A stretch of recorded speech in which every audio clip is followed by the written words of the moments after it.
Welcome to another episode of the Big Brothers of Destruction podcast. It's the Masaku. It's your boy. I'm sorry, your boy. Swag Switch in the building. I didn't have one of these last time. I know. Now you got to work with it. So now you got to see my pain. So,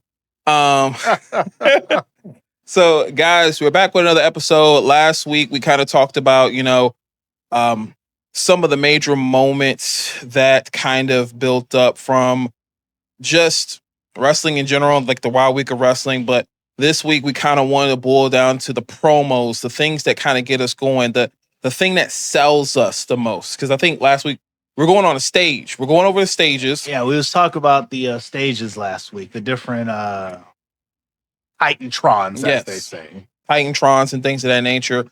And now this week we're going to go over the promos, the things that actually build us up and bring us to wanting to watch these matches. So first and foremost, thank you guys for watching us on YouTube. If you are, thank you for, as always, keeping up tune with us.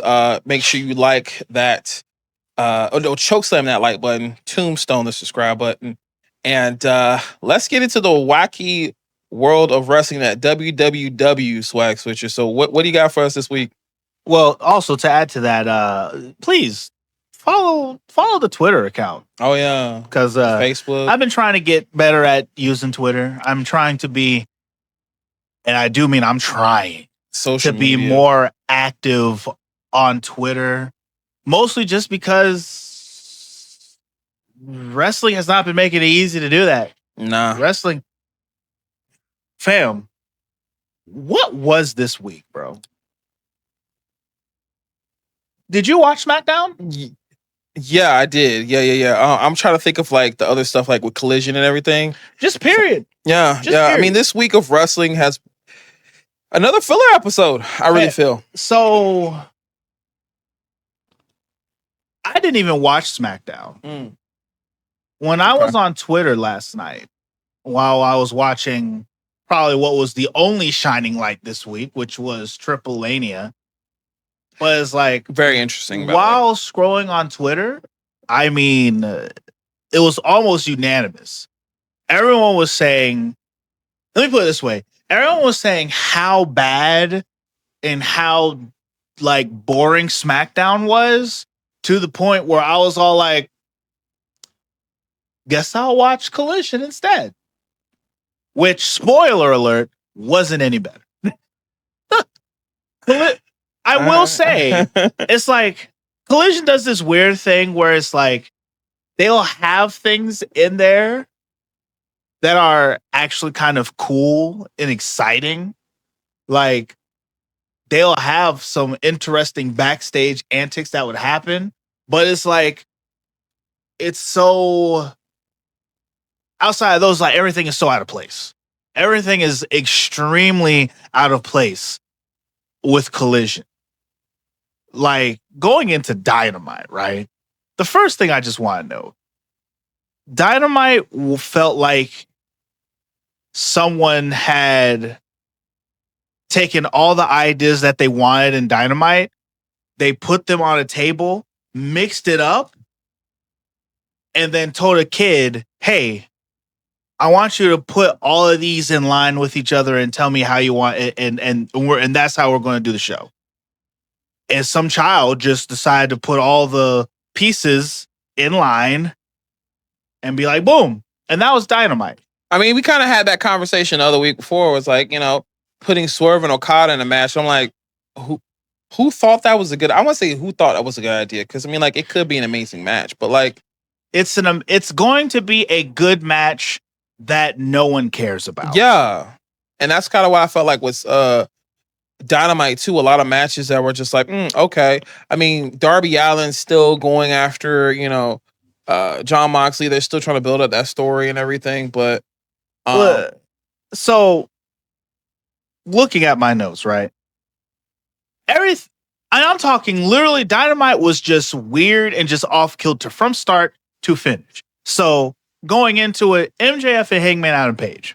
Yep. They've been doing this whole thing where Hangman is the champion and MJF is all like, hey, you're going to challenge me for a title. And Hangman's like, no, I'm not. You have that contract. If you want to fight me, sign that contract and we'll do it. And MJF is all like, no, you're going to fight me and I'm not going to use the contract. And this has been going on and on and on and on. Freaking, they had the Briscoe brother, fighting MJF, and, Hangman Adam Page is all like, yo, like this match you're about to have with like MJF, like, if you pull out a win on this, maybe there might be a title shot in your future. He loses. Yeah. And then it's like he loses, and then MJF is all like, see, I'm not a coward. I beat him and all this other stuff. And Hangman's all like, sure, you beat him, but like, you have a contract. Just sign the contract and we'll have a match. And then come tonight on AEW, it's like they get into the ring and it's like MJF is talking to shit. The Hangman's all like, it's funny because like that conversation escalated extremely fast. Are you talking about the one in the ring, or are you talking about what happened backstage? The one in the ring. Okay. Because it's like MJF comes out there, he's talking to shit. And the Hangman's all like, all right, listen, gets all in his face. He's like, if you want to fight me, sign that contract. If you're not a coward, blah, blah, blah, pussy, blah, blah, blah, this and that. And it was like, you want me to fight? You want me to fight? Fine. I'll sign the contract. We're going to fight. Da-da-da. And then he's all like, all hyped and mad. And then Hangman is like, you're on, dumbass. Yeah, basically he wanted him to have a match against him without having to use the contract. And then basically you uttering the words that you will use the contract apparently means that it's like how with Money in the Bank, you have to go in the ring and the referee has to take the briefcase and say it's a match. But for this though, apparently you don't have to do that. You just have to speak the words. And I'm like, oh, I didn't know that was a thing. I see. Well, see, that's also the other thing because MJF said that he's going to sign the contract and they're going to have the match type thing. And I'm like, this is going to be stupid if they try to fix it where, he only said he was, but he doesn't actually sign the contract. And somehow that has now goaded him to now having this match with Hangman. I don't know. I feel as if, and I really hope that they don't, but I feel like they're going to try and spin it that way. However it may be, it just felt weird. It just felt just like, oh, is he going to get Hangman to do it? Is he going to hit the Hangman to do it? Is he going to make Hangman challenge him because Hangman is so mad at MJF? And then this happens and it's like, oh, no. Actually, he's just going to sign the contract and they're going to fight a forbidden door. Oh, okay, cool, whatever. Yeah, that was kind of stupid to me because like one of the things I found out, like apparently him uttering that he was going to, I forgot what the word he specifically says. I was like, wait, so that means you have to do it now? Like normally it's you give it to the ref and that calls for the match to happen. But like, I guess it's not the same rules as the Money in the Bank. And then the whole like, oh, he had the whole I did something stupid face. Like you effed up. You effed up. And it was like, I mean, but that's MJF. There's going to be a plot later on where he was like, oh, this was the plan, blah, blah, blah. Because that's MJF's character. So like, yeah, he does bumbling dumb shit like that. But it's normally in the greater good of his plan. But the question is, but then it's like, then what's this plan? I have a feeling, and this is just a theory, and the whole Hurt Syndicate thing, dropping him out, lowers people guard to think MJF's by himself, and then next thing you know, they come out there and help him. So I thought about that, and it could be like it's something that was in the back of my mind too. However, most of the universe is thinking that MJF is going to screw over the Hurt Syndicate by helping FTR, who everyone knows is going to beat Brodito, and he's going to help FTR win to beat the Hurt Syndicate. So, and that's funny you say that too, because apparently there's a lot of heat backstage with MVP, and they're like, "Hey, we need somebody to drop the belts to," and the Hurt Syndicate's like, "No, we don't want to drop the belts to these guys, these guys, these guys, these guys." So they're like, basically, we've destroyed and wrecked through the entire roster. We have to find a formidable team that can take the belts from you. And apparently FTR is the only ones, they said. Yeah, allegedly. Yeah, allegedly. Yeah. Like there's that whole thing that's apparently been going on. But and then they went on to talk about how like who they would drop their belts to. And the people who they said they dropped their belts to, they've already beaten and buried them. Which, speaking of beating and burying, Jet Speed has been being made an absolute mockery of in AEW. It is embarrassing. Jon Moxley has beaten them both. And I feel as if homie who he fought out AEW got the worst of it because he like gator roll choked him out in the middle of the ring. Clean. Oh, yeah. But that was... okay. That match, while that situation was stupid, the match was good. That at this point in the game, the match being good means absolutely nothing. I know. Which I feel is a conversation that needs to be had for another time. Only because since I know, and I was actually talking with someone about this last night, but because I know that you are a lot more inclined on New Japan than what I am. Yeah. And since AEW was originally looked at as this New Japan, that's what Tony Khan wants to make it. Like nobody's really technically said that, but yeah, I get what you mean. Yeah. But like if that's what Tony Khan wanted it to be. I had a conversation the other night and we were kind of talking about it. And in the midst of that talk, I was explaining the fact that though that's what Tony Khan wants it to be, at this point, and I don't know why he does not see it, it can never happen. No. It can never happen because for all intents and purposes, the New Japan formula in itself right now in New Japan is barely working. Once upon a time, New Japan worked, right? And I know that you said that they kind of had storylines back then, but they're not so much I would say New Japan storylines are almost the equivalent of UFC storylines, where it's more so like these two people are going to fight. They're promoting the fight. One is saying, I'm going to beat you. The other one is saying, you could never beat me. Mm-hmm. And then they have a big epic New Japan battle in a big epic New Japan arena. Mm-hmm. And then New Japan shit ensues. Mm-hmm. Mm-hmm.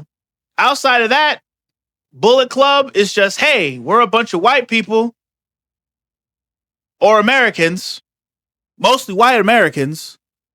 And we're going to go over to your Japanese promotion and we're going to take it over and we're going to beat up all of your people. And then the Japanese promotion's like, no, you're not. And then to this day, that's what Bullet Club continues to do. It literally is. Like that's not a storyline. No. That's just lore. Just lore. that's world building technically. Yeah. That's just world building. Honestly, that's not a storyline. That is indeed world like building. You go like if New Japan was an anime and it had its intro, it's like New Japan, and then it'll show like the different factions, and like this is the show.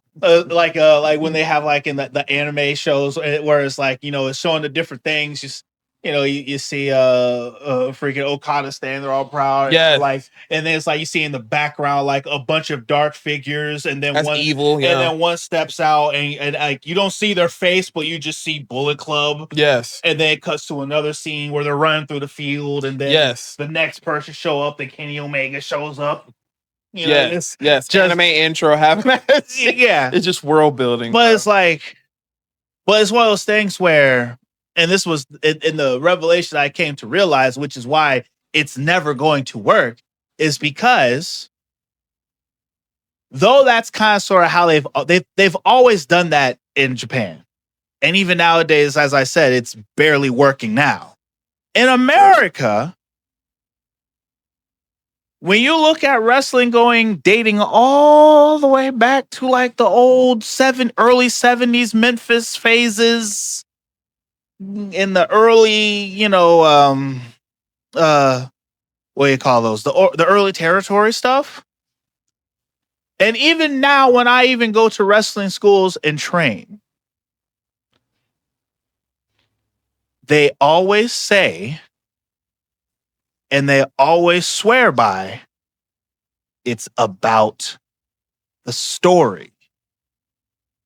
Americans are, and you can even say North Americans, I could just say, all of North America, right? When it comes to wrestling, it has been so literally ingrained generation and generation going down, at least from the 60s forward. It's about the stories and the promos of wrestling. And then the wrestling is secondary. And what Tony Khan is trying to do is make everyone disregard that very ingrained thought process.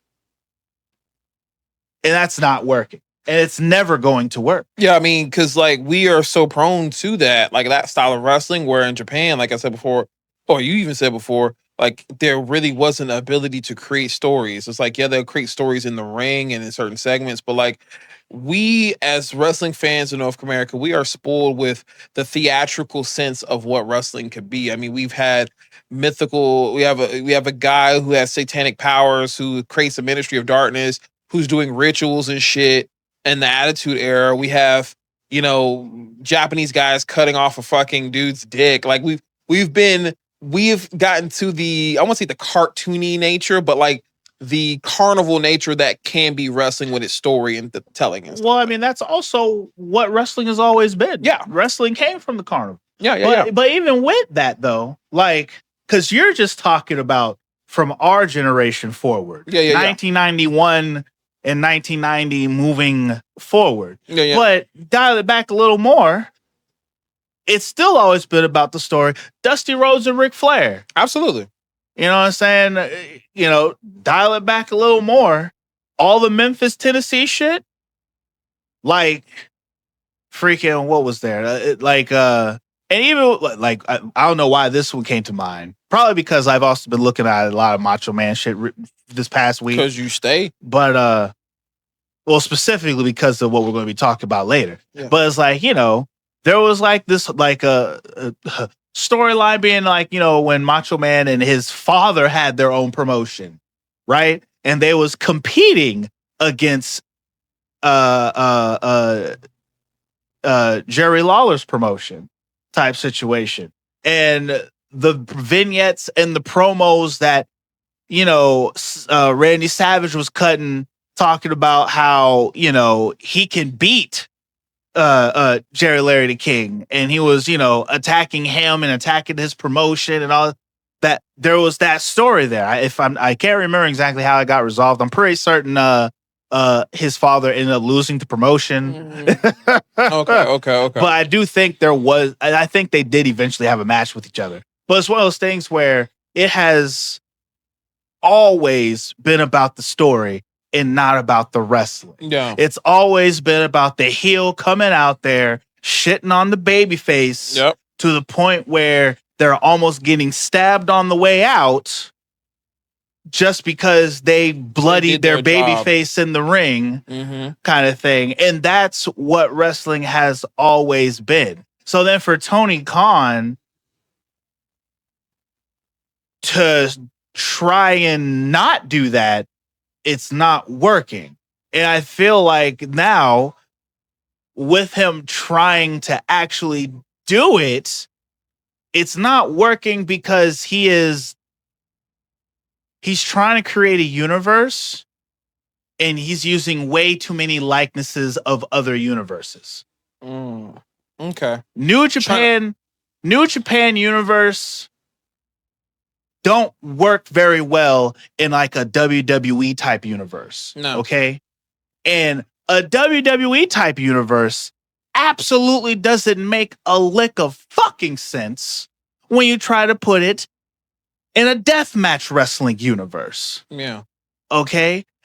And AEW is trying to put bing, bing, bing.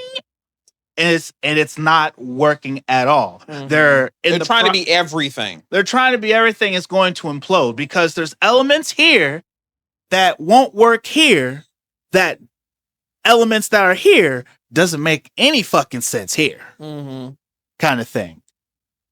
And it's like, and then even then, elements here really kind of doesn't fit up here. Mm-hmm. And when you're trying to put all that together, you're going to get goop garbage. I will agree. You know, there's definitely certain things that we all go to our specific promotions for certain things. Like when we watch TNA compared to WWE, you know, we watched it for maybe the X division or whatever the case may be. But like we kind of go to our promotions for those specific things because that's what makes them stand out. With AEW, with them doing everything, nothing stands out but the fact that you're doing too fucking much. I think that's what you're trying to say at the end of the day. It is, well, it's what's happening. Yeah. They are indeed doing way too much. Because the match that they had, so like, for instance, we're going to see it when it comes to this pay-per-view. After the whole MJF debacle stuff, then we have the Darby Allin debacle. Okay. Where he comes out there with the angle took way too long. Yeah. Claudio Castagnoli obviously does not know how to work a body bag or a fucking zipper, apparently. No. Fam, he was struggling. And when you struggle thwhat things, man out here. I mean, he could at least punched him to like then, you know what I'm saying? Like something.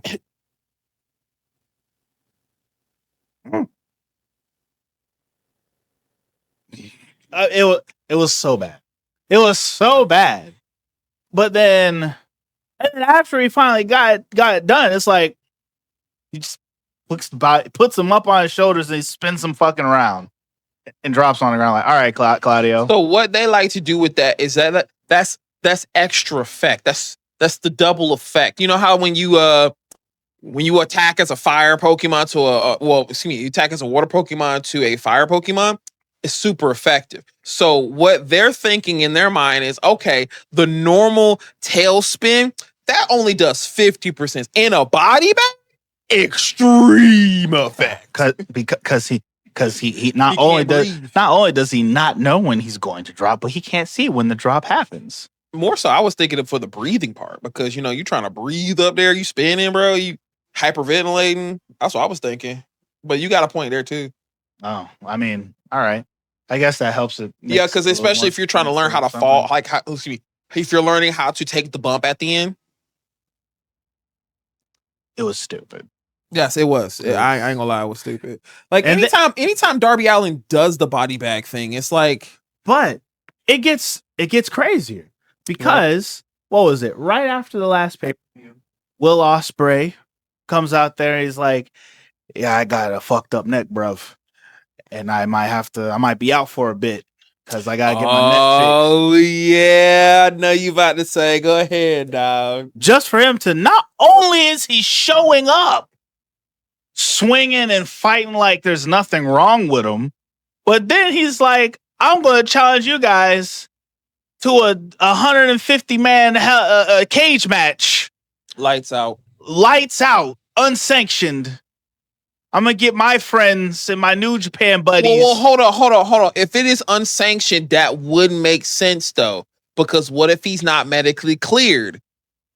I'm not trying to save it, but like that would kind of make more sense though, Because if he's not cleared to compete, he would not be able to be in a. I do have a feeling that there's probably going to be something of the sort. Yeah. Because when that was asked and talked about, Renee was all like, "But I thought you were supposed like what about your neck?" And he's like, "Oh, it's all right."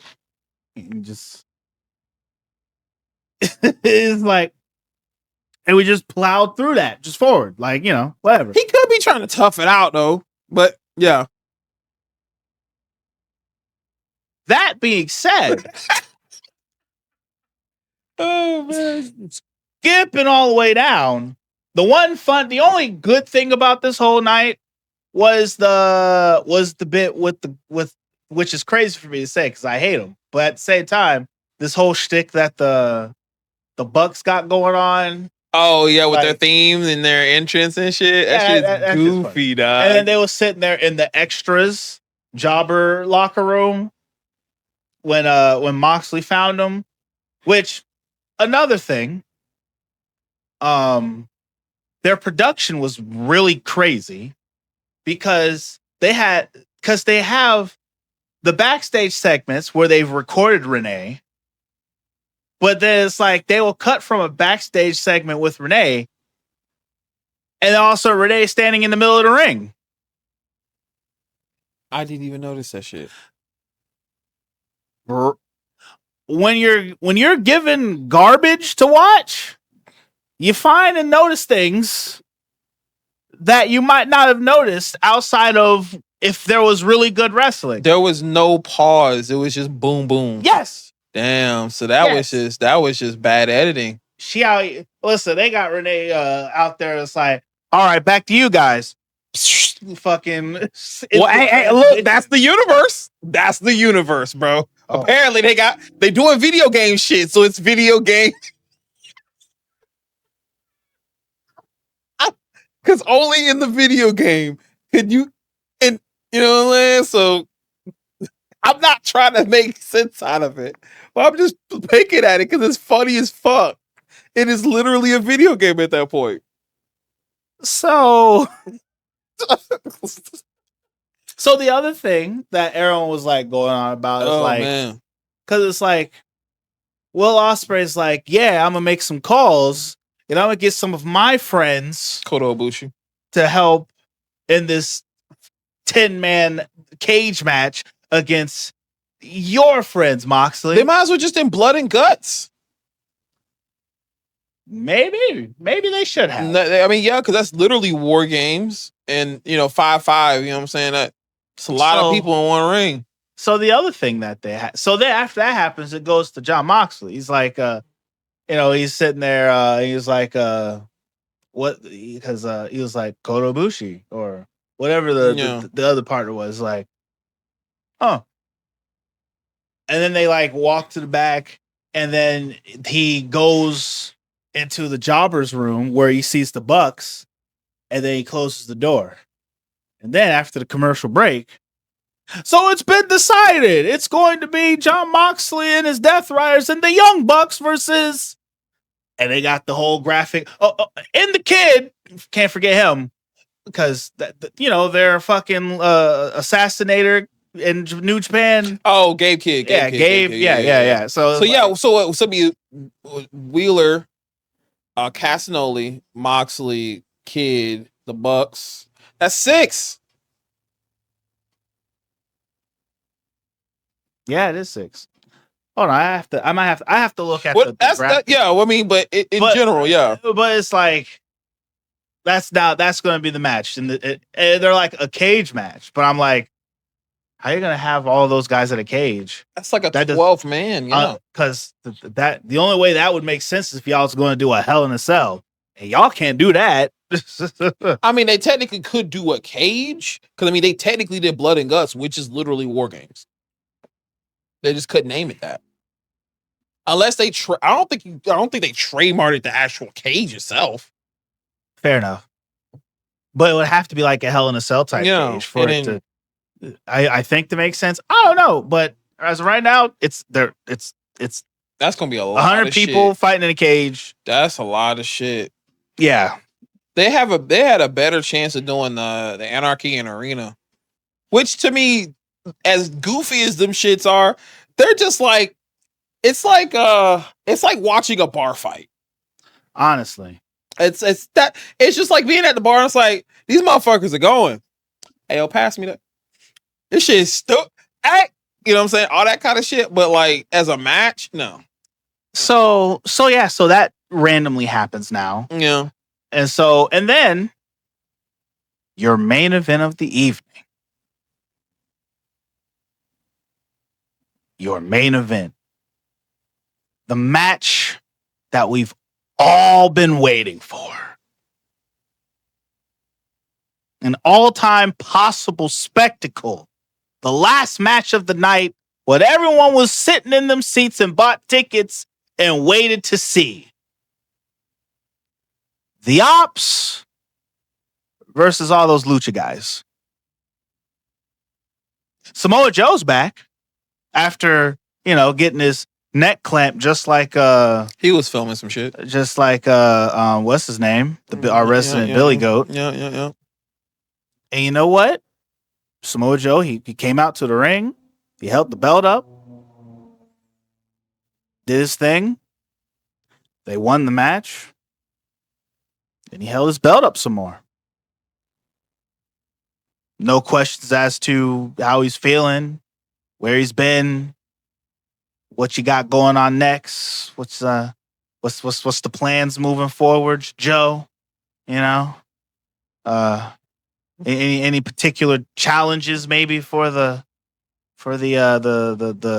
trios title that no one seems to care about? Getting back at the Death Riders for doing what they did to your neck. Hey, do you got anything to say about the Death Riders? No, I'm just holding this belt up in the air.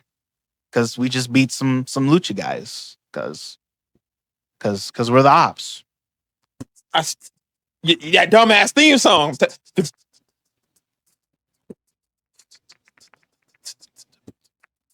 Stupid ass theme song, bro. Like there's nothing menacing or anything. It's just this dumbass repetitive beat. And they try to go out there and smack me with powerhouse Hobbs. But they just job. And they rob of us all our time when it comes to watching wrestling. Boy, that's not a statement for bars. Bars. Oh my bro. So can we talk about actually something that's really interesting real quick? Karrion Kross. Yes. It's not a word. Oh. I was going to ask you if you thought it was a work or not. Because I know he was on Ariel. He was on Ariel. He was on Busted Open. Yeah. What if I told you I don't care? Damn. Bro, listen. Karrion Kross should be someone I actually like. I'm surprised, yeah. His look, sure. His ability to promo, kinda. My problem with Karrion in the promos is the fact that he's never talking about anything I give a fuck about. Okay? But I ain't gonna lie to you. I'm kind of like one of those cats who are in that boat where Karrion Kross in the ring, not much to be desired, if you ask me. Now maybe. I'm about to say the NXT run was pretty goddamn good. I missed his NXT run. But it's like, because I don't even know what his finish is. His original finisher was basically, it was literally, what's Billy Goat's move? The Hidden Blade, but he doesn't do the whole thing with it. He clocks you in the back of the head with it. And I forgot what he calls it, but that was his like NXT move. And then he moved from that to another one, and I can't remember what it's called. But that was it. He would like stand over you, kind of do the, and then come up and just boom, clock you, and then gets up, taunts, and then he'll ping you. But that was it was elbow to the back of the head. When it came, the last finisher I've ever seen him do was like a very weak ass submission. And so, but it's like the idea of Karrion Kross is great. Yeah. The potential of potential of Karrion Kross is there. The execution is absolutely missing. And I can't say that it's him, but like it's a similar situation to like you said, like Eva Marie. Kind of. I would almost put it is. I feel like Karrion Kross. Also, side note, I'm not picking on you about that. I'm just bringing up a relatable situation. No. Okay, just making sure. No. Yeah. But with Karrion Kross, like I feel as if Karrion Kross is almost like in the same boat as what like Bray Wyatt was in for a long time. Yes, it's just that Bray Wyatt could also follow it up by being a good fucking wrestler.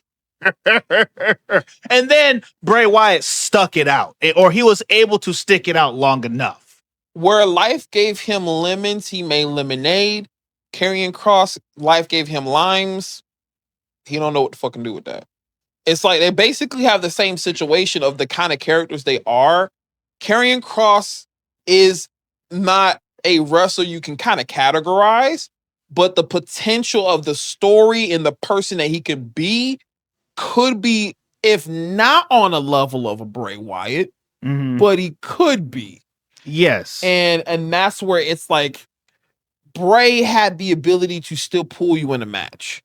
Karrion, I think, because he hasn't had the chance to, outside of the NXT audience, like you saw him in NXT, I wouldn't say he was doing a lot of squash matches, but he was explosive. But, going against some of the people he's going against, it just doesn't match. And when he had AOP, I was having high hopes. High hopes. You got AOP on your side. Like, you may have some ability to do something there. But the problem with AOP was the fact that they were suffering big man syndrome, which is like the same space where Omos is currently stuck in, where you're so big, so bad, and so unstoppable that it's hard to make you lose. And then once you lose, then it's all like, oh, so you're shit. Yeah, you lost to these little guys. So yeah, you lost to a little bunch of little tiny people. Yeah. I mean, they made it believable in NXT when, DIY did it. And I was like, you know what? I can still sell. Boom. They won it because they were, it was really teamwork situation. But it's weird because I feel as if like when they did that with them, it made DIY look amazing, but it's still kind of buried AOP. And then when they brought him back, they did the thing where it's like AOP would lose a match, but they lose the match to some like tomfoolery.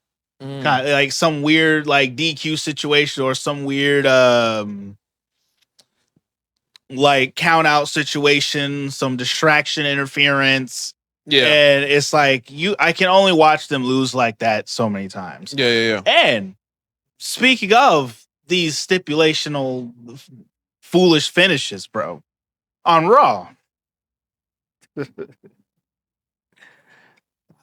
Raw, right? Hold up, before we go there, just to let y'all know, he feels like the Karrion Kross thing is not a work. He doesn't care. I myself, you think it's I feel like Triple H is definitely trying to find how much can he push the audience until they finally break. Because he's trying to really get on this whole, like, he wants to stop having things leak. And he really likes the fact that we're all like, is it a work? Is it?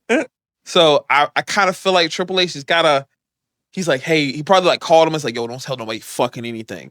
We're going to let that contract just, but I got you or some shit. And give it like a month. And we'll have you back here, bro. Just don't do anything. Don't like say you're gonna take bookings. Say you're gonna do the whole shit, right? Because not even promotions are not even booking him because they think it's a work. Think it's a work. So it's like, that's crazy, right? So I feel like Triple H has got something in there, but that's all I want to say. Maybe continue on the Raw. It's a big maybe. Like, Unfortunately, I just don't really care about Karrion Kross like that. I'm not in the crowd, or I'm not out here doing Karrion Kross chants in the middle of a wrestling match. I'm not either, but my mystery is more so, is it a work? Because now it showcases to us Triple H wanting to, or Paul Levesque wanting to push the audience that hard to believing when shit happens, like it's, but then turns out it is. Mm-hmm. Karrion Kross comes back. Mm-hmm. Fuck is he doing? Apparently the original program was him originally his program was supposed to be going against Roman. So I think he would probably be putting in a situation of going against Cody. Because they need another big heel to go against Cody right now. Because who do you feel like should go against Cody right now? Who should go against Cody right now? As a heel. Because it can't be seen no more. And it damn sure ain't Brock right now. So like, some say it was going to be Drew, but I'm like, no. Like, well, it is Drew right now. That's what I'm saying. Like, I don't like Drew being the big heel to go against him, to be like as a threat, like a major threat to him. We've already seen that program before. Wait, Cody hasn't Drew fought? I could have sworn they had a match at least once. They may not had a full program, but like they had a match. Maybe. I'm gonna have to look back at that. But I feel like it's happened.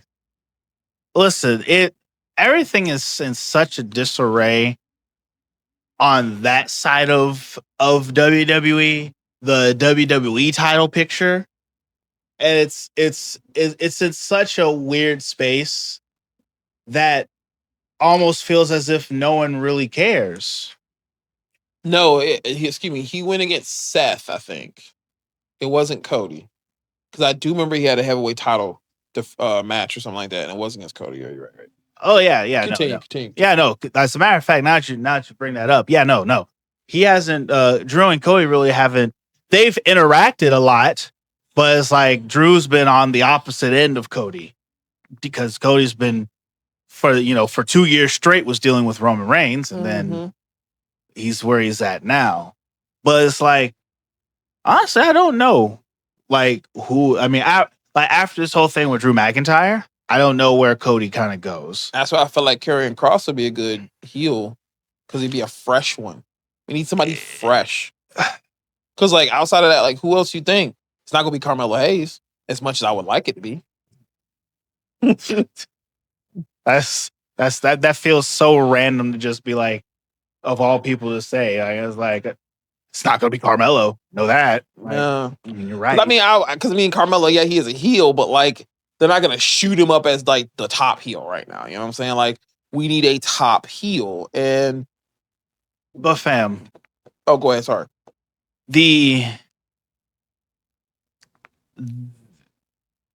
Raw has been doing the old school, like early, late 80s booking of having matches that are ending in constant DQs and no contests. Right now, they've for twice this show, but literally I think for about at least the last month and a half, every Raw has had no contest or a disqualification, and then it ends with what do they call themselves now? The Vision. It ends with the Vision. Just there. Some people are online are saying they're doing the Evolution formula. I mean, we already knew that. And stuff, and it's like, or right now, or the more recent incarnation of it is the Seth Riders, as they've been the Seth Riders right now. Bam. When I tell you, the only thing I wrote down for Raw was that Punk and LA Knight's promo was interesting. Very. It was like the Steiner match. What are you? You're 40. You're 40. You're like 47. You're like 47. That's like 100. I can beat you both. Like, Bro, the fact that's like a big thing now, it's like that Steiner math checks out. Bruh. And it spells disaster for you at sacrifice. But I don't know, bro. Like, wrestling has been stupid this week. I literally saw the posts for SmackDown, and I was like, I'm gonna go do laundry and clean up my room. I mean, as much as I watched wrestling this week, I don't think of anything memorable that I can talk about. That's a bad thing. Yes, that's a bad thing. Yes, it is. The only thing that kind of came to mind was the Steiner math thing, and then obviously I want to talk about Karrion Kross because it's a big topic and everybody's talking about it, just getting opinions. So I do want to ask you a question since we're currently trying to work on making our own show and promotion and stuff like that. You have brought up the whole false finishes things. So do you not feel like that's a way of storytelling at all? Because like as you're going to be Booker, I getting an idea in your mind, do you feel like those are even things that should be done, or every match should be a finish of some sort? So everything is perfectly fine in moderation. All right. Sometimes to get a point across, sure. But not every goddamn night. Now, unless there is a particular point you're trying to get across with that, therefore, I can understand a little bit of cookage, but there has to be something different. There's got to be something. There's got to be some extra substance to it, type deal. Like there has to be a reason why it's constantly happening. Correct. And then the people who it's happening to, there's got to be a rhyme, reason, and connection. You know, either the story on the back end with it's got to have some relevancy and all this. Like it's perfect example when Austin was trying to find out who ran him over, and he interfered in every match. And just would go in there, stunner, hit people with chairs and shit like that. He did it every match because he was like, man, fuck it, I'm just getting everybody. Yes. Or only because I've been looking at a lot of this, but like when Kane was coming up, he was just coming out and literally just dog walking people. Yeah. And he was like, we're going to keep doing this until you accept the challenge. Everyone is going to feel the pain until you say, yes, I'll fight your brother, my brother type thing. But like, I feel these, because the reasons behind it is because it's the whole thing where it's like they want the Vision to look dominant, and they might not look as dominant if they lose the match. Yeah. But what saves them from losing the match is if Seth Rollins blatantly interferes and lays everybody out. Yeah, he doesn't want to make the Bronze his stooges, and the stooges would be losing matches, and he would. Correct. But of course, they also don't want to make CM Punk and LA Knight look like bitches. And so these matches happen. And then they end in these DQs or no contests. And I feel that like there's ways where you can have these matches and someone lose, but the integrity is still held together. You know what I'm saying? Yeah. There is ways to make that happen. There's ways to lose a match and still look like you're a winner. But of course, there's also the fact of you can't do that all the time. A good example of that being Undertaker and Kane when they've had their first fight, right? It took Kane it took Undertaker 3 tombstones to keep Kane from kicking out. But even then, at the very end of that, Kane got up and dog walked his brother. Kane lost the match.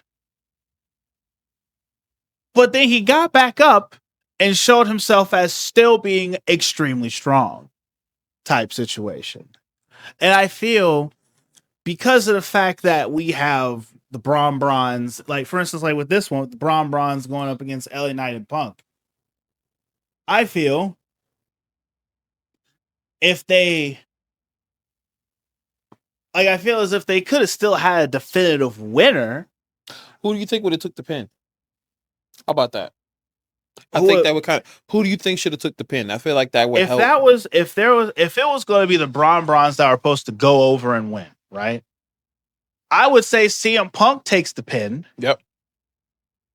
Because it makes the Braun Brawns credible, but it's like you could still have some kind of screwiness going on, or because of the fact that CM Punk and LA Knight were already not clearly on the same page.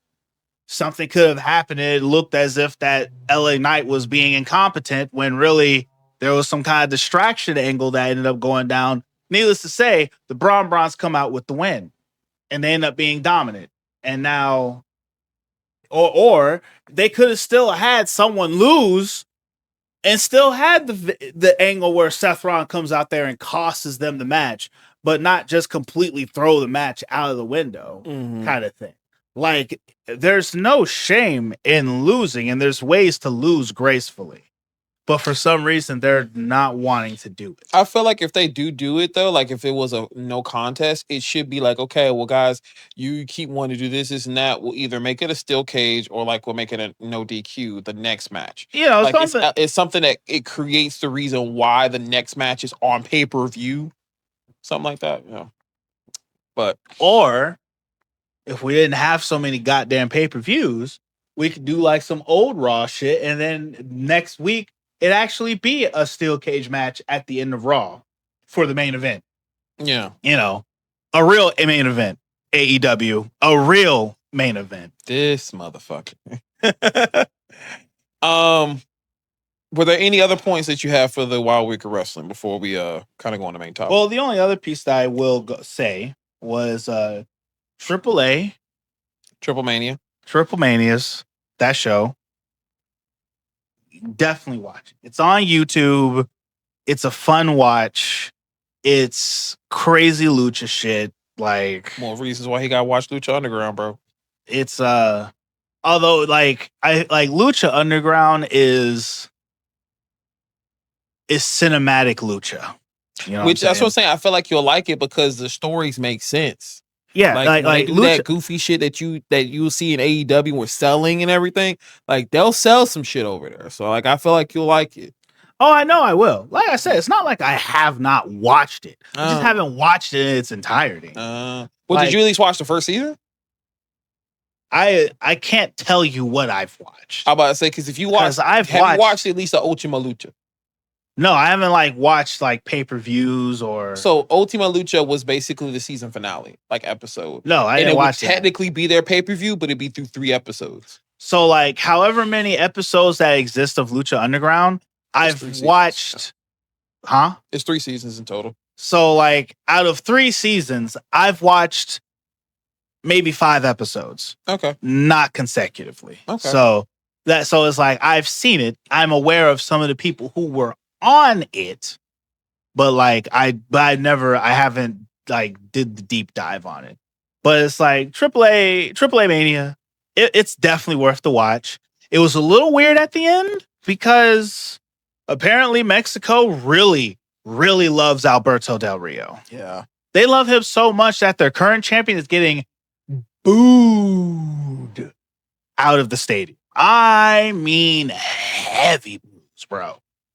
Like, and then there was also this weird thing, which, like, because I don't speak Spanish, I don't know, but according to Twitter, people are translating it that, like, there was a point where, like, Rey Mysterio was talking and they started chanting Alberto, and, like, Rey Mysterio was all like, relax, I'll get him back or something like that. And so it's all like, you're gonna do what, Rey? You're gonna get who back? Ray, have you forgotten what this man has done? Putting hands on Paige? Kidnapping? Like assault? Being a dick?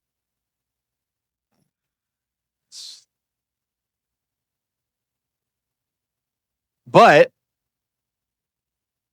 Mexico loves the big American, which is crazy work. Mexico loves... they love their fucking iguana. Boy. And I love me some Lola Vice. Oh, yeah, man, half of their roster are female luchas. Like, also, Natalia, the low-key legend. That's what she calling herself? So I'm guessing this is like her, because she's been like doing some indie shows recently. Yeah, she's done GCW. She's doing like, everything but WWE. She was like doing like Bloodsport or something. Like I still need to watch that. I think apparently like she has this persona where she's the low key legend or whatever. If that's a thing, bro, I'll rock with it. She bad. Like she was.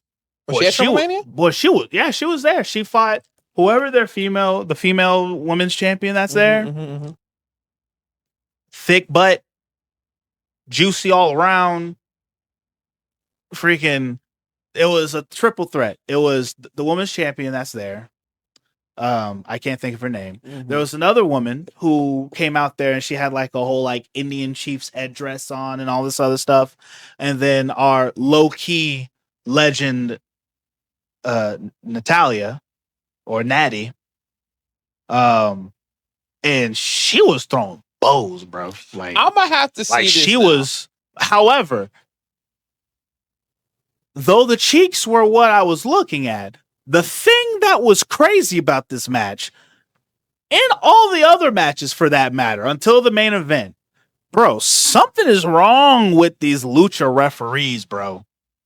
These referees are fucking weird. Like blind? Yes. But not just blind, but like their counting cadence. So this referee, and I shared it on on the podcast Twitter. The referee, when the first pin happened, the referee he was like, first he took forever to get into position, so he took 1, 2. Yo, you remember WWF 2? 1, 2, 3. That long ass pin, bro. 1, 2, 3. This guy, 1,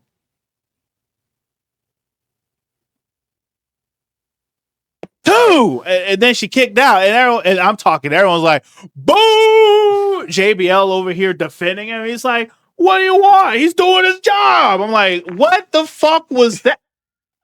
And then that happened one time. They zoom in on the ref. He's all like, "What are you booing me for? I didn't do anything. I counted.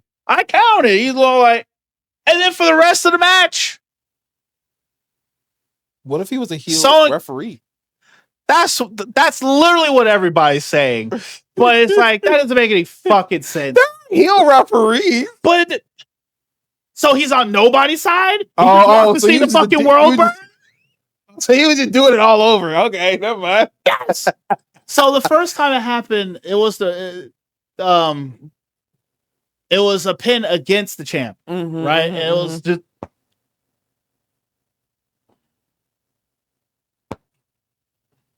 and then from that point forward, Song get a pin.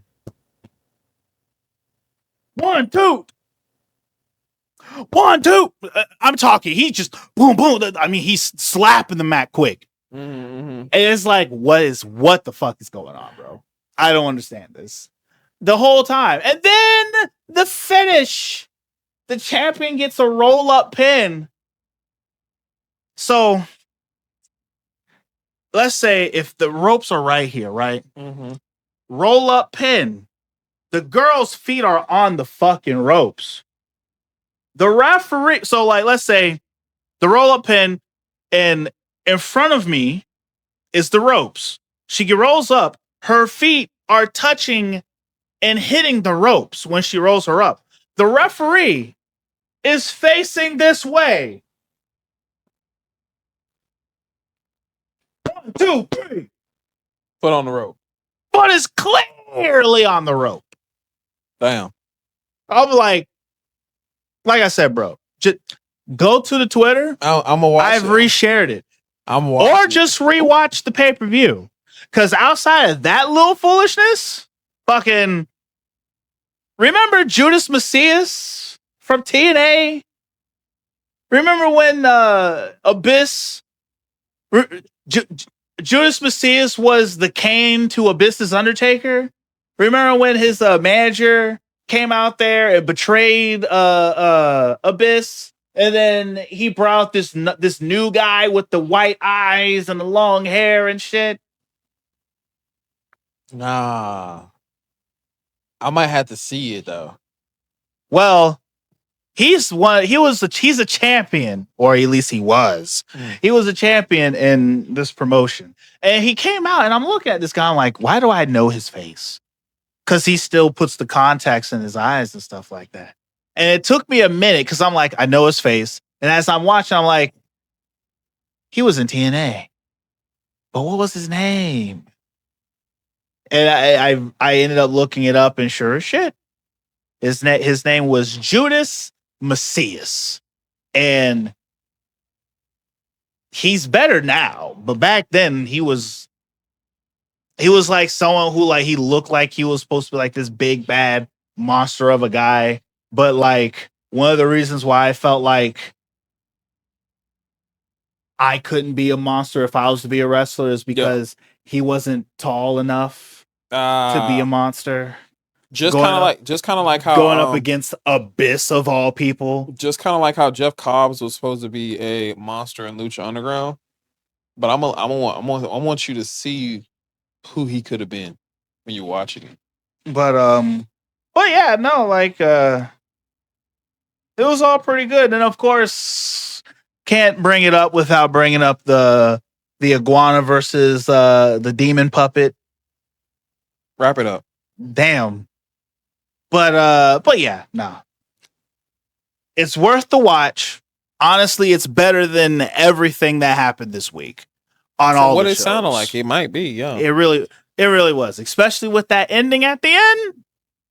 It was worth it.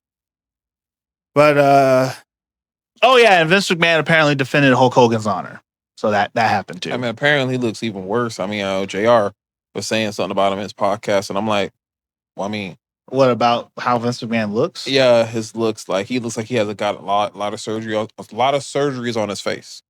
Yeah, his face does look like it's like all melting. Oddly puffy and shit. Yeah, it's melting, which is unfortunate because and then he's got the fucking like almost he's got like the fucking penciled in eyebrows. And shit. He wants to still look young as possible. That's the thing. He wants to look young as possible, and the surgeons are making him look old as fuck. They're making him look plastic as shit. But you know what ain't fake? These nuts. Sorry. It's a force of habit for jokes. Promos. The emotion and the feeling that promos give are not fake. Crazy. What the fuck? So, when we originally had this discussion about promos, I made sure I asked just in case, because like some people, I was looking up on some sites, some people were saying certain segments were good promos, but I was like, well, those are really segments. It's not really a promo being cut. To us, a promo is you pick up a mic, you look at a camera, and you spit your shit. Spit your game, talk your shit, got it? You know what I'm saying? All that stuff. So what you do there is what counts as a promo. And that's what we want to discuss on what were some of the most compelling promos to us as wrestling fans. And I feel like once I hear yours too, it will really help me understand what you look for as a wrestling fan when somebody cuts a promo. And I got a couple, but first one I'm going to throw out there is Jake the Snake's promo on Ultimate Warrior on the differences of what a rabbit and a snake is. So Jake the Snake comes on and he talks about he cuts a promo and he says, "Let me tell you a little story about a rabbit and a snake. The rabbit finds a snake. He's really hurt and everything. And the rabbit says, 'Mr. Snake, I'm going to take you in. I'm going to take care of you.' And the rabbit takes care of him for a while till one day the snake is healed. And then the rabbit, he goes get some minerals, things like that for the snake, and he comes back and sees the snake is gone. And he turns around and boom, the snake is in his face. And the snake says, 'I told you I was a snake. And now, Mr. Rabbit, I'm going to eat you.' And then Rabbit says, but Mr. Snake, I'm your friend." Like, no, he says, no. I'm a snake. I told you this from the jump. And Ultimate Warrior, you're the dumbest rabbit I ever met in my life." So it's like, oh, man. Great shit. I love it. Listen, that is a good one. So what I've come to notice, or at least for me, most of the promos that when I was going back and I was looking at them, the promos that I was like that I always really liked either happened in the middle of a series of promos that have taken place, or it's the ignition promo that starts a whole situation. Yeah. And so when it comes to people who I feel who have absolutely just never cut a bad promo, Samoa Joe. And to even narrow it down, the whole time Samoa Joe was in WWE, WWE Samoa Joe was some of his best promos that he's done. Samoa Joe, he is so good with adding his powerful hint of intensity, and he is so clever and slick with it. Like, anytime Samoa Joe was talking to Roman Reigns, Samoa Joe made Roman Reigns look like a punk. So much to the point where I pray that Samoa Joe drops those titles and just goes back to WWE, because WWE needs a fucking Samoa Joe. He would be that monster heel. It's almost like, in my mind, I feel like it's like Roman Reigns is only who he is right now because Samoa Joe left. And I say that because Samoa Joe always had something clever or wild to say about Roman Reigns that will make Roman Reigns have to shut the hell up. And Samoa Joe will go after anybody's neck. Freaking, I was looking at them on the way here, and Samoa Joe's promos towards AJ and talking about Wendy, and I'm gonna send Daddy home, and now he'll be able to tuck you in at night. You will thank me later, and I'm gonna take his title from him and all this other stuff. Like, I mean, put him to sleep. Like, it is because of Samoa Joe. Anytime I would be like playing Destiny with the friends and stuff like that, it's like, I'll be right back. I gotta go put my son in a coquina clutch real quick. Put him to sleep. Like, this motherfucker. That's crazy. You're not wrong with the Samoa Joe ones. You're not wrong. There was not really any bad. I mean, Samoa Joe just in general, and if you go out through his entire, run as a wrestler, he has not cut any bad promos. His promos are always good. Even in AEW right now. Oh, God, yes. When he was heavyweight champion? If he actually says something. When he was heavyweight champion, or when he was a TNT champion, going against, was it Darby or was it Hook? Some of those promos were just like, bro, like, I'm your television champion, which led him to win the heavyweight champion. And then he was all like, I don't want to play with this anymore. And he drops the I don't title. want to play with you anymore. I mean, which is weird because when Jay Lethal did that, like Jay Lethal kind of did that when he was their, a Ring of Honor TV top champion, whatever. And he was like, this belt is more prestigious than the heavyweight title. Then he gets the heavyweight title, defends both of them. And then at some point, he's just like, I don't need you anymore. I don't want to play with this anymore. Yeah, fam. Like Samoa Joe, literally like his whole series of promos in that particular manner. Now, another one, I had looked at because like I actually had a problem trying to find promos to re-listen to because like I'll remember the situations that have happened. I'll remember the stories, but it's like to remember the specific promos and the specific things that were said, those don't just come to my mind. And so for me to find these promos, I just found myself damn near just rewatching small parts of like a series of different Raw episodes. So you telling me you don't remember this?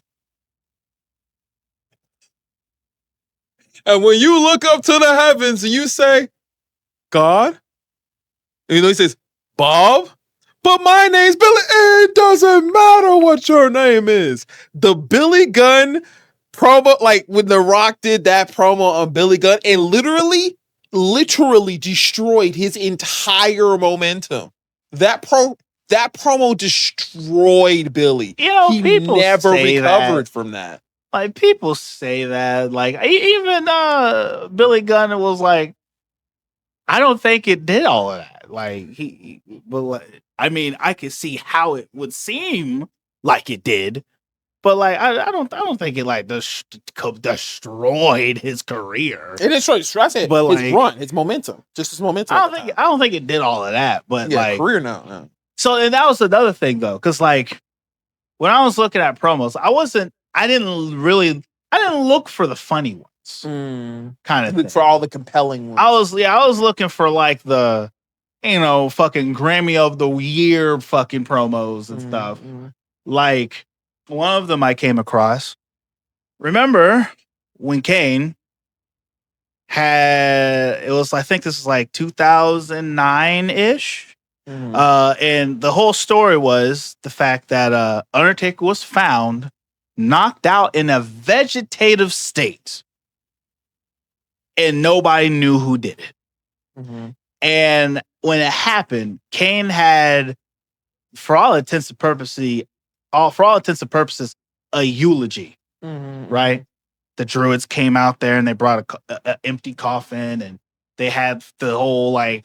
The ring was decorated, had the fucking picture of the Undertaker on the, on the whole nine, right? And Kane comes out there, and it's literally as if he is talking of his brother as if he's been killed, and he's just talking about, he's going on and on, talk about, like how great his brother was and how he was loved by everybody and this, that, and the other, and and now I'm going to do everything I can to find out who did this to him. Vengeance will be his, and this, that, and the other. That whole promo, like one of those things, that whole promo, and then everything that followed after it. Okay, let's hold it.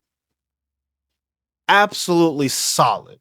Because literally, like he goes through all the emotions, he's all sad and everything. He's like, I will find who did this to my brother, and they will pay. Like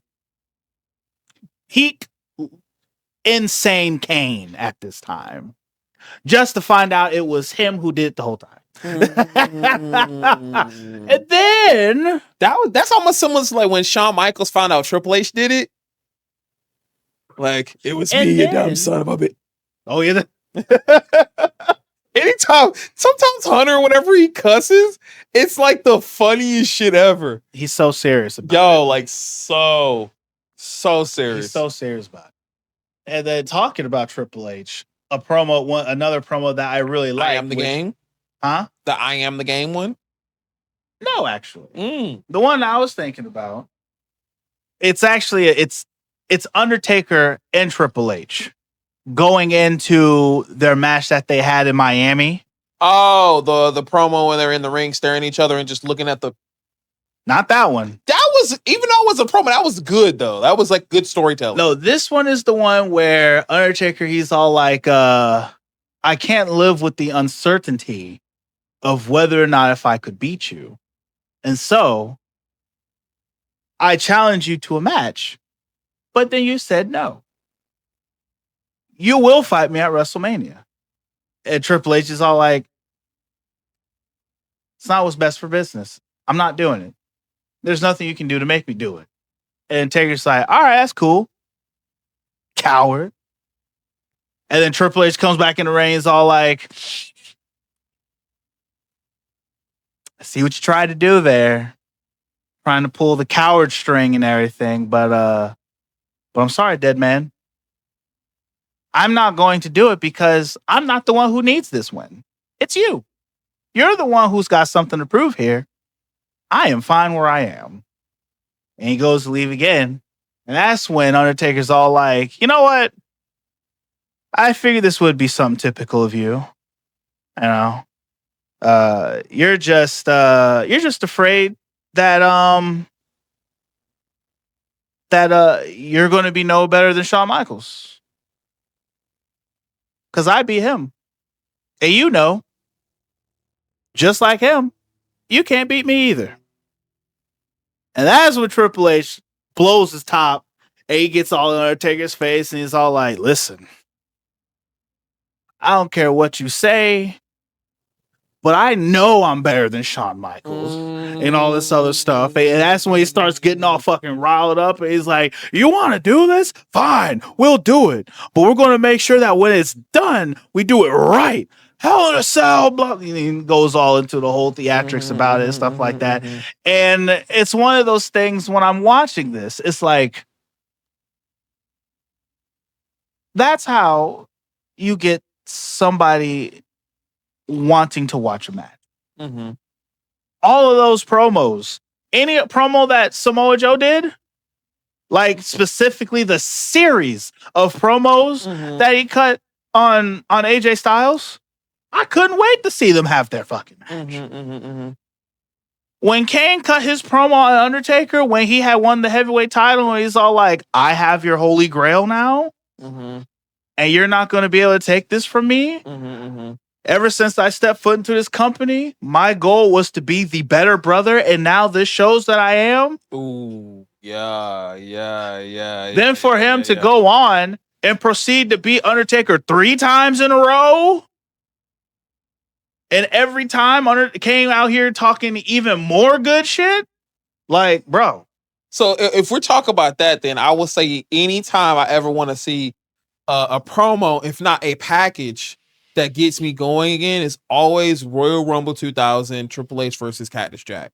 Whenever Mankind gets reinstated and he comes up to the ramp and he was like, you know what? I was thinking about being happy after I got reinstated, looking at all the blood that you left on my shirt. And I kind of had to reconsider. Maybe there might need to be a substitution for that match. You just see the shit-eating grin on Hunter's face, like, yeah, breaking him was what it is. And he's like, I think you know the guy. And he just starts ripping his shirt. And for any fan that watched it in the Attitude Era, they fought before. So they kept going back to the clips. And luckily, in that match, Hunter got his ass kicked. So it's like, it's almost PTSD for him. Yeah. So literally, when he sees him open that shirt, it's the story. Oh shit, bro! Like, no! Like it's Cactus. So and then he just goes ham. It's like, yeah, basically, Mankind is still Mankind. It's just he metamorphed into Cactus Jack, which in a sense he's more sadistic. He can apparently take more pain, whatever the case may be. But it's the storytelling and the world building of who Cactus Jack is that sells the match of like, okay, Mankind could have probably did this. But Cactus Jack now. You know, it's funny that you bring that up because, like, as someone who, at a younger age, my only taste of Cactus Jack was whenever he was in WWE. It wasn't up until recently I've looked up and seen like all those death matches, real Cactus Jack. But it's matches. interesting to me at Cactus, because like I tried to figure out and see if I could understand what exactly is Cactus Jack as a character. And number one, no one actually talks about that. No. As a matter of fact, not even Mick Foley explains on anything that I've seen, like who Cactus. I've seen him explain Dude Love. Mm-hmm. I know who Dude Love is. Yeah. I know who Mankind is. But he never explains Cactus Jack. Cactus Jack to me is always like, okay, if you look at Batman villains, right? You look at Cactus Jack as fucking Joker. He's just the cynical of just crazy and everything. And Dude Love would be... That's a tough one, actually. I'm thinking of good Batman villains right now. Damn, I can't. Let me go back to Dude Love. Mankind, I would say, is Mr. Freeze. As in, like, he has a tragic backstory, but he's like very smart with what he does. And like he has a plot to everything he's doing. You know what I'm saying?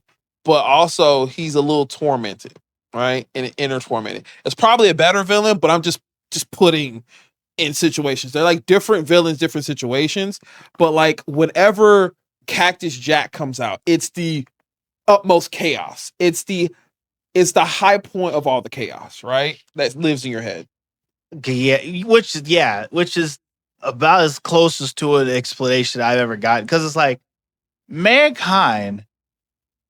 It's like, because Mankind and Cactus Jack are the closest ones to each other as far as their mentality.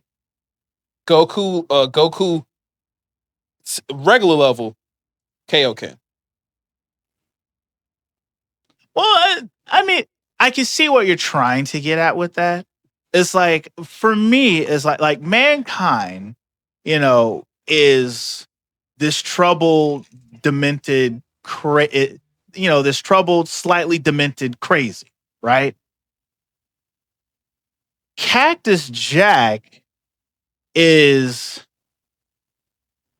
like it's almost like Mankind without the feelings.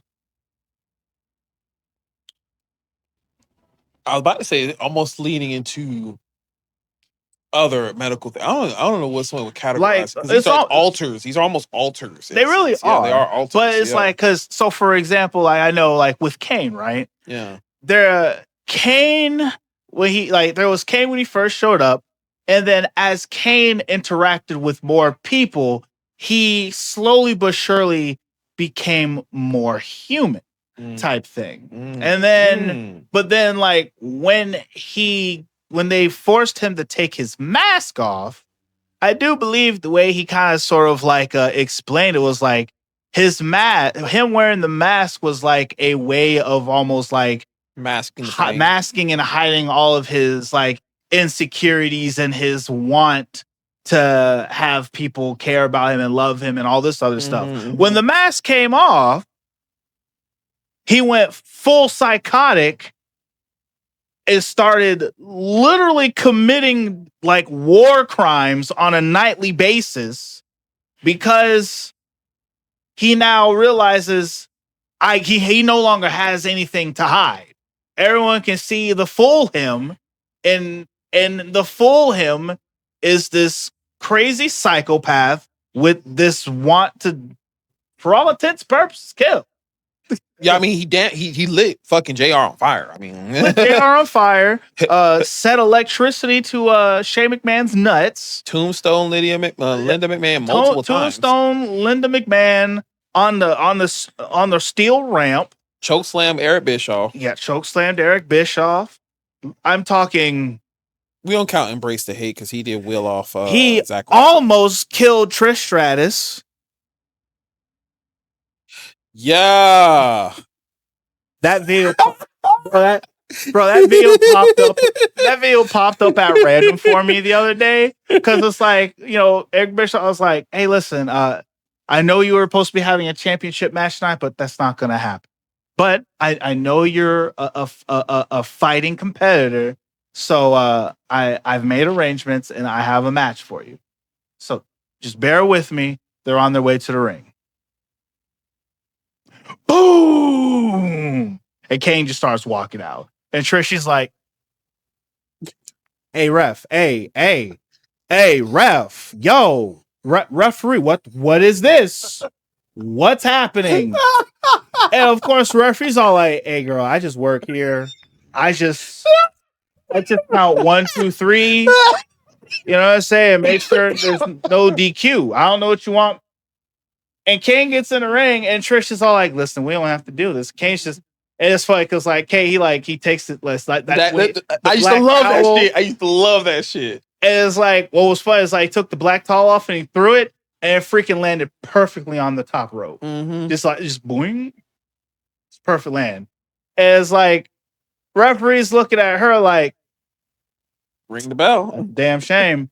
Ring the bell. Earl Hebner didn't give no fucks, bro.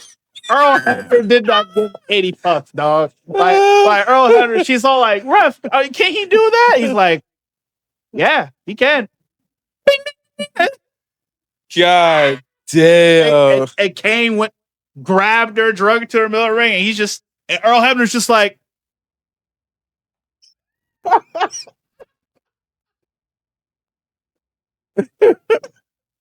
doing the burps. Just the burpees. Bro. Oh man. Thank God for Chris Jericho because Chris Jericho and Trish were having a little thing then. Yeah. But came out there and saved her. But yeah, bro, like. So one, I don't know if you ever seen before, but this is kind of one of the things that brought me onto New Jack, because New Jack has always been able to cut a promo that it's very hood and very fucking realistic. Oh yeah. And the Smoky Mountain one is what anybody will bring up. It's whenever. Oh yeah, we shouts out OJ and shout out to OJ. That's one less one on that we gotta worry about. I'm like, damn. You understand? But the whole thing before, like, it was still a good promo. It's like he says, "Yo, we don't come here to make friends. We come here to beat people up and make money, and we gonna show you that." Mustafa and I are the best tag team. It's just also, it just happens to be we in this hick ass fucking town and all this other thing. So we don't give a fuck about y'all, but like, granted, we're here. And oh yeah, real quick, one down, you know what I'm saying? Like, just shout out. So it's like, for him to even say it in Dark Side of the Ring, like, people were like trying to actually kill us. We were doing our job. And I was like, oh man, I mean, technically, yeah, that's crazy. New Jack, if it was not for the fact that he was damn near clinically crazy, yeah, as a person. I mean, he lost the vision in one of his eyes because the nigga sat on his face. Pause. But I mean, it's factual though. Like, dude sat on his fucking head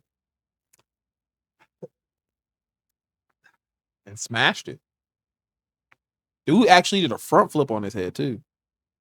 But I feel like if it wasn't for the fact that he was like that clinically crazy, I feel that he, if it wasn't for him being crazy and then the fact that like his gimmick, kind of like, I feel as if he promo wise nowadays,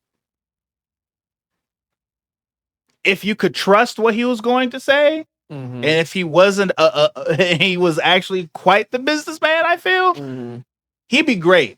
He in like WWE. He would have been great during the hardcore title era of like constantly bringing Inos in the ring and then the constant backstage shit, like with Crash Holly and stuff like that.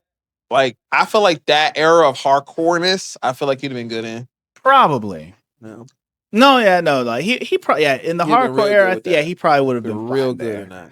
It's like, with the way that he can cut a promo and like get like heat, like I feel he would, like, in this day and age, if he was still around and wasn't as hard to work with as I've heard he could be, Very much. he would be a great mouthpiece for somebody. Oh, hell yes. Actually, way better than MVP. Oh, God. Could you imagine him as the leader of the Hurt Syndicate? Bro. Whew. Bobby Lashley, Shelton Benjamin, And fucking New Jack. in New Jack, the Hurt Syndicate? That makes so much fucking sense. Oh, that's a move. That's a, oh, yeah. Oh, yeah. Man. Just imagine him ringside just talking shit. Just being, oh, man. You would hear him constantly over the camera. Just him just talking shit. Yeah, no, that would have been that. I could see that, and I could see even that see being, the theme song making more sense with we hurt people. Like that actually would make so much more fucking sense. Yeah, nah, that's a cool fantasy. Yeah. Right there. So another promo of mine. It's not like super grand, but it was the start of what ECW became, and that was when Shane Douglas won the NWA title, and he switched it to the WCW title. Funny you said. Wait, Shane Douglas. Shane Douglas. When he says, he basically said, he says every person who held the belt before, he says, Dusty Rhodes. I saw this, that, promo. this, that, and it says that, and they can all kiss my ass. Yeah. I was like, I literally watched that on the few videos that I could see where they showed like whole promos. Yeah. It was like a list of like the best promos. Yeah. And I was one of the first ones on the list, and I was like I watched it, and I'm like, oh, okay. It's like, and then it's like, kiss my air. Yeah, immediate heat. Instant heat. Instant I was heat. like, oh, that's rich. I like that. That's like dipping that's like if you like cheesecake. That's like getting that scoop of cheesecake or that whatever it is, and you taste it. That's premium quality right there. That's whatever ingredients you're using, premium quality. Didn't expect it to be that damn good, but that's a damn good cheesecake or whatever. Something of that nature. Oh yeah. Now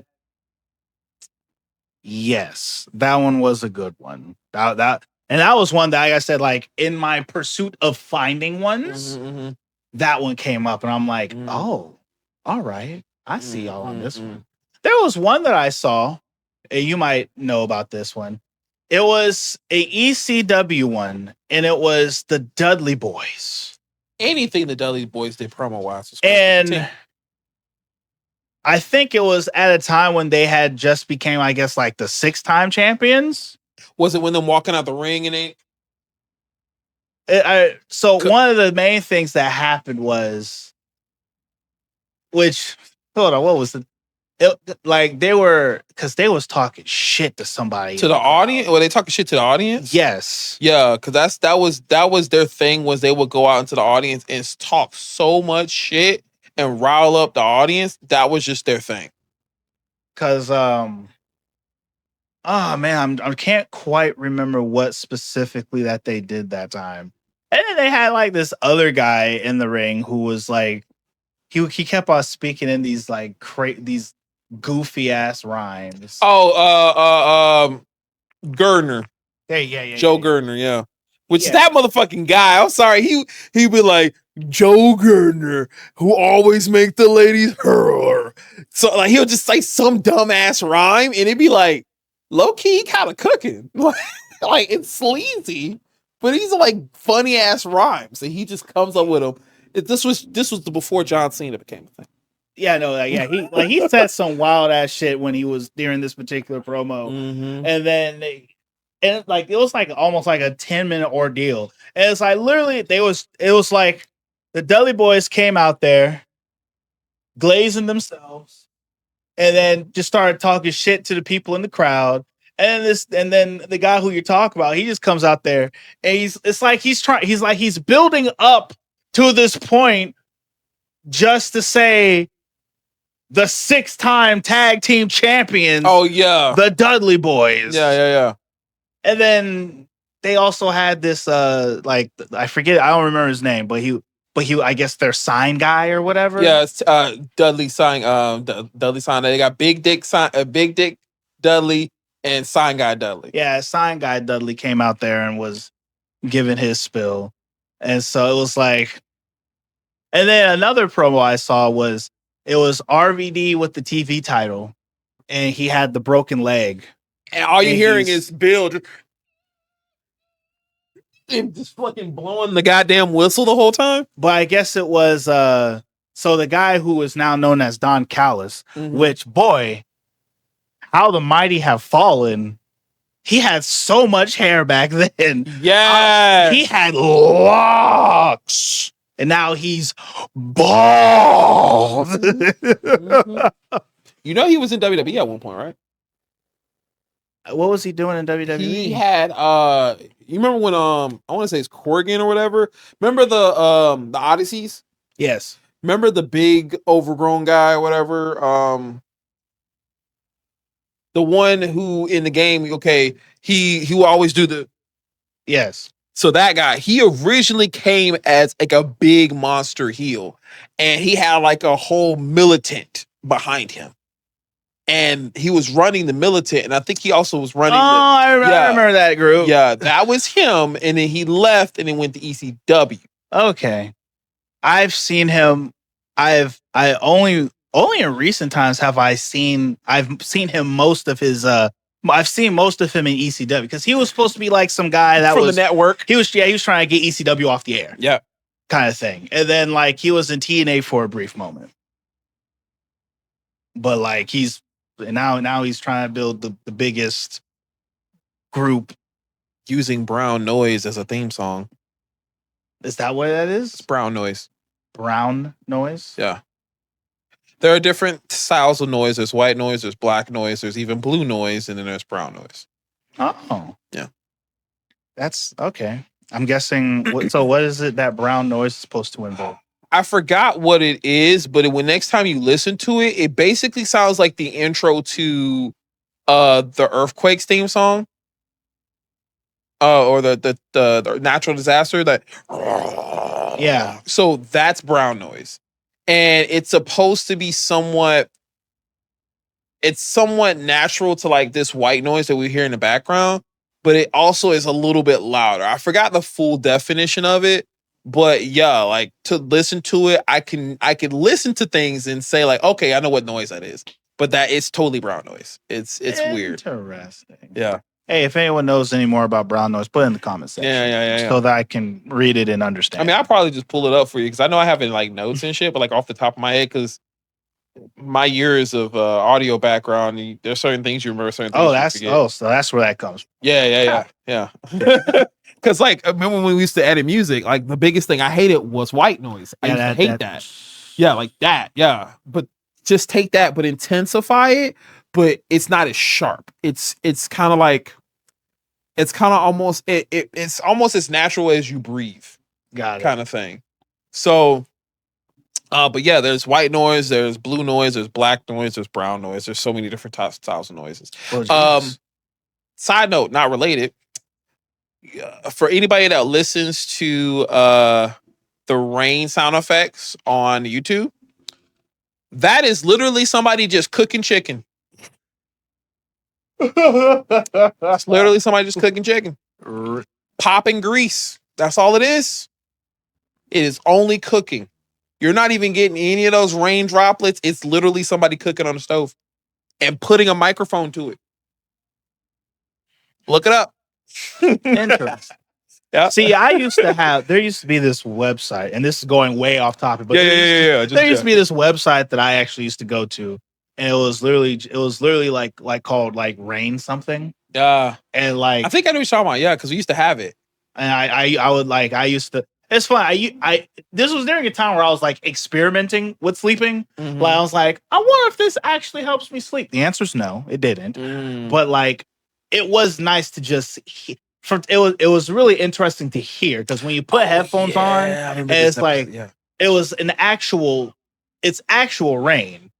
And you like literally you hear you hear the drops and then you actually hear the thunder. and stuff like that, and, Yeah. and the lightning and it sounds like rain hitting leaves type situation. Yeah. That same website used to also have ocean noises. Yeah, you can switch to whatever you needed. Yeah. And there was like one, but it's like it would do the thing where it's like it would on that website, it would also change like the actual background. So like the rain one, it would look like the picture looked like as if you was watching rain happening through like a kind of like just a slightly foggy window looking into like a bush of leaves. To see if that website's still up. Cause I remember that website now. Yeah.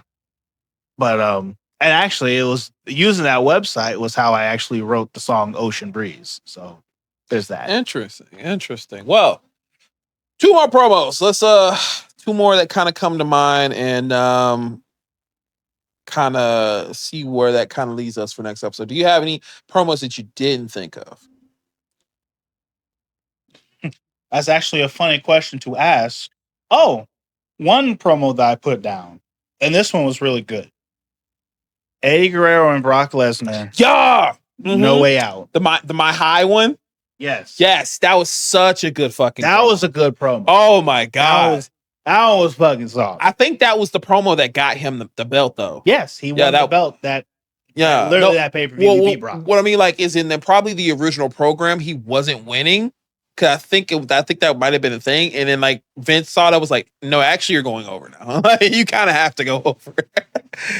yeah, because it was intense and it was real. Bruh.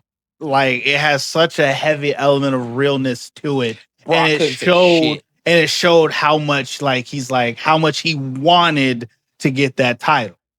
Which goes into why the current promo of mine, Hangman and Will Ospreay going into their match, where Ospreay wanted it more, Hangman needed it more. You know, it's interesting you say that too, because I feel like even the promo of him burning Swerve's house down. Yes. Hangman is he just knows, man. Him and Swerve's promo when whose house? Oh yeah. Whose house? He just goes into his house. Yes. Yes. And I wish AEW could do that better. Or and more. With everyone. Or more. Or just technically more better. More, yeah. Both. But the problem is they don't have entertainers. They have wrestlers. Yeah. That's what they have. Yeah. They have New Japan style wrestlers. Yeah. New Japan style wrestlers don't get on the mic and cut promos. They get in the ring and they make matches. One more, speaking of New Japan, this was the thing that I was already a big fan of Jay White ever since he first came back to New Japan and his new gimmick of, Switchblade. But this promo when he finally won the new, the heavyweight title, and then he's like, the audience is, parading whatever, and he's just like, yeah, go on. Where's it at? It's interesting.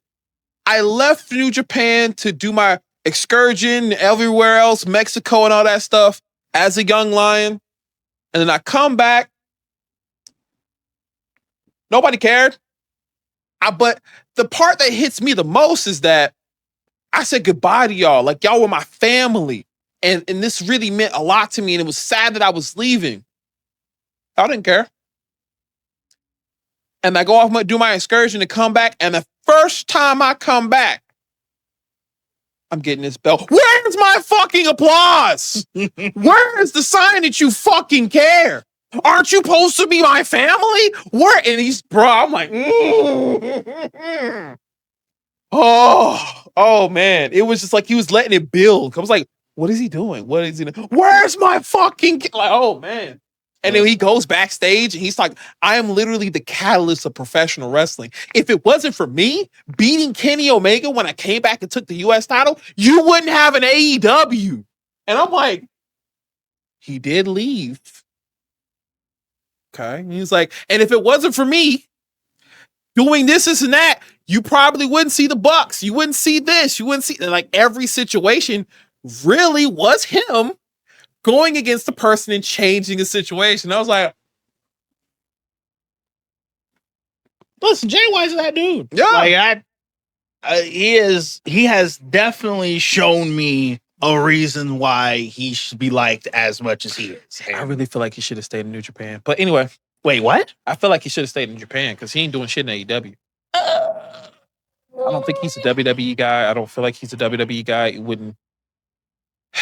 As a worker, he would be great there. But like he just doesn't. To me, he doesn't fit in what is currently the product because he literally looks like Seth. Oh yeah, he wouldn't fit. I don't think he would fit in WWE as it's current. He wouldn't fit in WWE as it stands.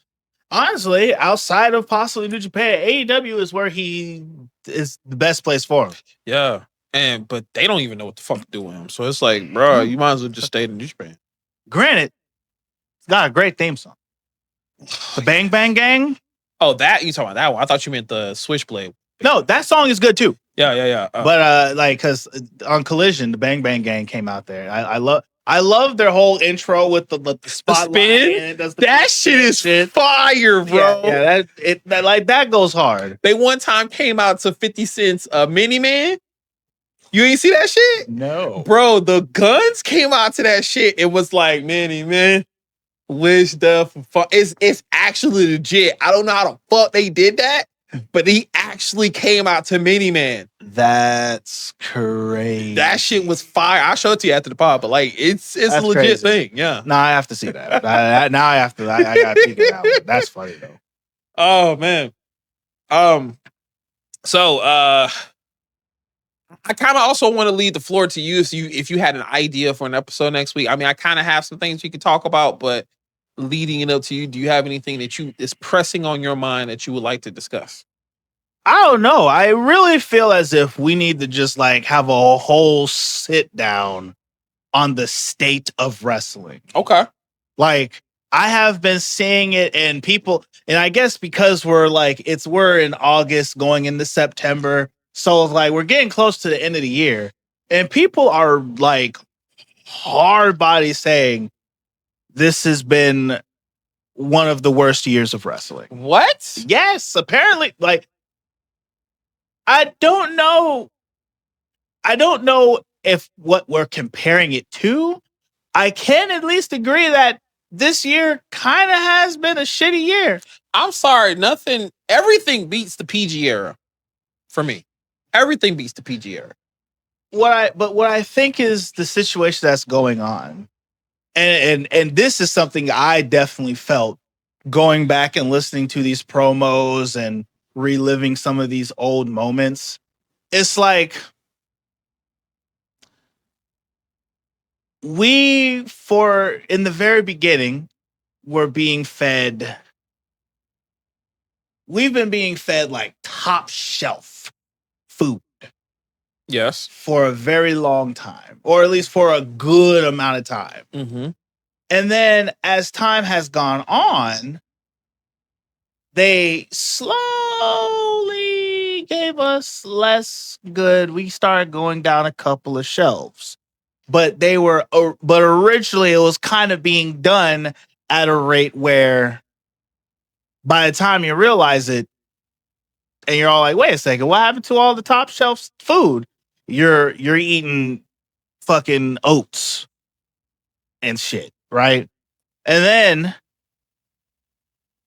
when Triple H took over, then all of a sudden everything felt like it was good again. But it's not so. I'm starting to feel that, and some of it was really good, but there's a part of me that's starting to feel that it wasn't so much that it was good, it's just that it was better than just eating oats. Mm. So it's like, is the product that Hunter is making actually? We have not been given top shelf liquor in a very long time. All right? Mm-hmm. Like, we ain't had top shelf in a very long time. But because we've been just drinking 40s on a regular basis, 40s is crazy. whenever they give us a little bit of Amsterdam, we're all like, ooh, that's fancy. And it's watermelon flavor. You know what I'm saying? Mm-hmm. But like, it ain't Grey Goose. it ain't that upper level liquor. It's not Ciroc. You know, it ain't Ciroc liquor. But you know, Amsterdam is nice. You know, it's got a cool flavor to it. You know what I'm saying? And I feel right now, especially with like when I see some people who are all like, AEW was great. Nah, bro, you're just used to shit. There was a time where it was good. There was a time when that was mainly when Cody was there, though. Cody Rhodes and CM Punk are the catalyst to AEW's failure. How about this? Where right now it feels like they're just boiling their food. When CM Punk and Cody were there with some seasoning. At least a little bit of salt and pepper. A pinch. Yeah, because I'm sorry, like, the MJ and CM Punk shit, fire. And every once in a while, when you put Hangman and Swerve in front of us, matter of fact, it's the equivalent of eating McDonald's every day. And then once in a while, you and your partner actually go out. And when you go out, you might go a little fancy spot. And that's a Swerve and a Hangman sec. That is the equivalent. So, and then comparatively speaking, what WWE is eating ramen noodles. Eating ramen noodles. No. I mean, if you want to say WWE is eating ramen noodles at what looks like a high class restaurant. Damn. You go to like this, you know, like insert fancy, you know, Japanese noodle okay. name here. I got you. Basically, going to a high class restaurant and finding out they actually take frozen shit and cook it. Yeah, there you go. Yeah. On some good old Chef Ramsay's type shit. Yeah. But because it has like the Le Pou Francis on the cover of the restaurant, you know, you feel like you have to eat there. You think, you know, and they're making you spend $50 for this small plate of scallops, but the scallops have been in the freezer for like 10 days. They're not getting cut fresh. But they look like it was cooked really good. Mm-hmm. And you pay the $50 for some 10-day-old frozen scallops. Great value food. Yeah. That's WWE right now. They are overpricing their trash. Oh, yeah. And especially with the expansion of ESPN. Overpricing their trash. Well, what you won't find out here is we're not going to be over trashing or overpricing anything of that nature. You can get the raw, uncut, filtered version of me and Swag every week when we're back here with a podcast episode. So come back next week as we are going to be talking about the ridiculous state of this wild, wacky world of wrestling that is current. And maybe some of the things that they could fix, some of the things they could do, some of the things that we feel would help the product. But overall, just know every week when you're here, the ring is sacred. The questions are always going to be good, but destruction is always guaranteed. Swag, you got anything before we close it out? Watch that we say this, right? And then like next week is nothing but banger shows. Like we're going to have to put a foot in the mouth immediately, bro. Like watch tomorrow Raw. It's going to be like, all right, so Swag, we going to have to post a community post saying, hey, yo, so we already fuck it up. I beg them to do it, because if we get another week of wrestling like we got this week, bro, like, bro, how about this? as a funny haha. If the next week of wrestling is fire, we got to put our hair in pigtails. I was about to say how, but Split, pop. you have all right. Sure, we'll go with it. You could just to make it a funny. Just for the audience. About to go, but that means they have to do some really good shit. We about to go full Alexa Bliss out here, baby. Hey, but we are friends though. Because you know the whole Charlotte and Alexa Bliss, we're not friends thing. Oh God, okay. All right, guys. Okay. Until next time, we'll see you soon. Oh, it's the Masaku. And it's your boy, Swag Switcher, in the building. Till next time. Have a good one.